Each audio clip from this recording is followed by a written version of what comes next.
Okay, so this section, which we're going to split up into two parts, covers multiplying two scientific notation numbers together and how we do that. So this kind of, again, scientific notation is just kind of its own unique thing, with, using the X for times and all that kind of stuff. And again, to represent really big and really small numbers. So to be able to multiply them, like in this example, we have 7 times 10 to the second power and 4 times 10 to the fifth power being multiplied together. The way we would go about doing that is step one, multiply the quote numbers together. So in the numbers, it's the numbers right here. So the 7 and the 4, or in this case, the 8 and the 3.4. So that would be our first step. Then we multiply the powers of 10 together. So our exponent rules for multiplication, when we multiply powers with the same base, we add the exponents. So that would be the second thing to do. And then based on what we did in the previous lesson, we adjust back into scientific notation if we need to adjust the decimal point and the exponent value from that. So you can see in this example, we multiply the 7 times the 4 and the 10s together. 7 times 4 is 28. 2 plus 5 is 7. And then we have to move that back 1. So when we move it to the left 1, we add to that exponent. That's how we get the 8. So for this one, we're going to do 8 times 3.4. And I'm going to get my calculator ready. So we would write 8 times 3.4. And that gives us 27.2. So that's my first step. 27.2.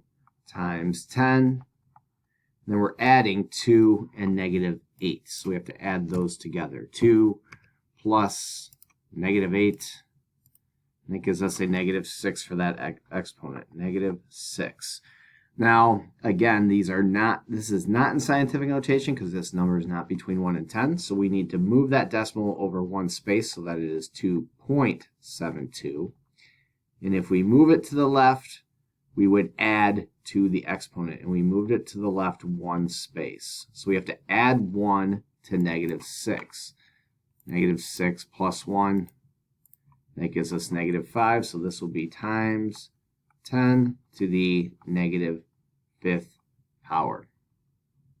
All right, go ahead and pause here and maybe try a couple of these examples. So we have 2.5 times 6, so we could do that. Put away the calculator. Let's bring that back out for us. 2.5 times 6, that gives us 15. We know we're going to have to adjust that. Times 10 to the 8 plus 3, the 11th power. We need to make this a 1.5, and we did that by moving the decimal point 1 space to the left. So we add to that exponent, so it's 10 to the 12th power. We only moved it one space, so we're only adding 1. Over here, 3 times 1.5. It gives us 4.5. All right, times 10, and then we add these two exponents, negative 2 plus 4. It gives us 2. We do not have to adjust this because this number is already between 1 and 10, so that would be our final answer. The last example we have, we do 9 times 7. So 9 times 7 is 63. We're going to have to adjust that. Times 10, negative 9, or negative 6 plus 9.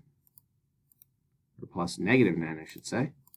It gives us a negative 15.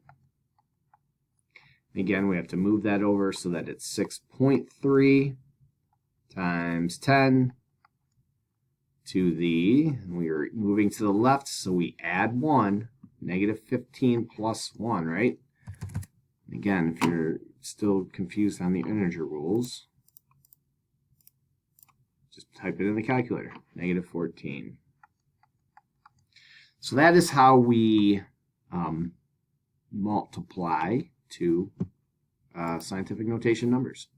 Multiply the big numbers, add the exponents, adjust when necessary.